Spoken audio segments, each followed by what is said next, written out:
Hello दोस्तों, मैं शेख मेराज। आज की इस वीडियो में हम क्रिसमस ट्री के बारे में जानेंगे और सांता क्लॉज के बारे में जानेंगे। ईसाई धर्म का सबसे बड़ा त्यौहार क्रिसमस है, जो 25 दिसंबर को मनाया जाता है।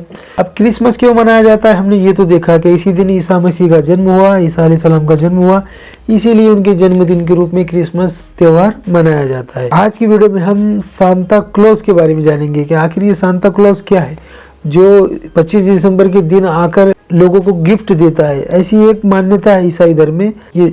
और क्रिसमस ट्री भी जो हर घर में लगाया जाता है, सजाया जाता है, तो इसकी भी क्या मान्यता है, इसी बातों को विस्तार से जानेंगे। तो वीडियो पूरा देखिए, वीडियो को लाइक कीजिए, चैनल को सब्सक्राइब कीजिए।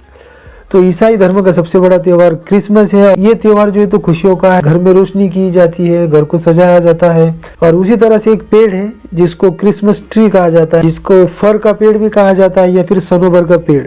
इस क्रिसमस ट्री को उस दिन लगाया जाता है, उस पर लाइटिंग लगाई जाती है, घंटियां बांधी जाती है, कुछ गुब्बारे वगैरह बांधे जाते हैं, उसको सजाया जाता है।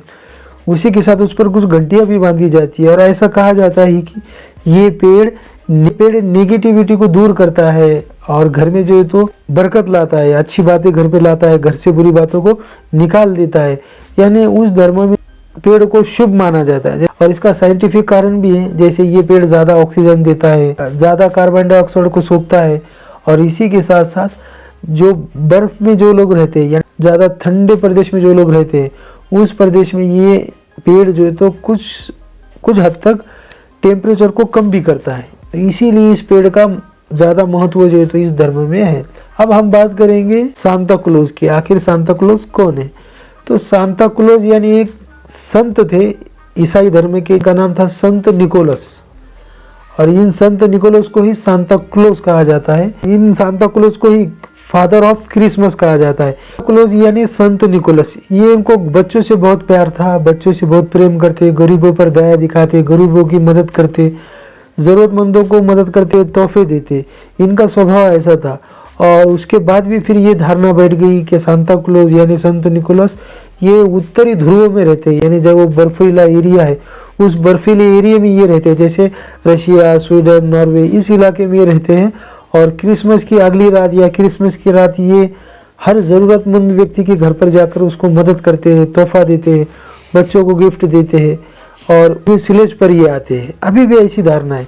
ये 4वीं या 5वीं सदी में थे, तब ये मदद किया करते थे।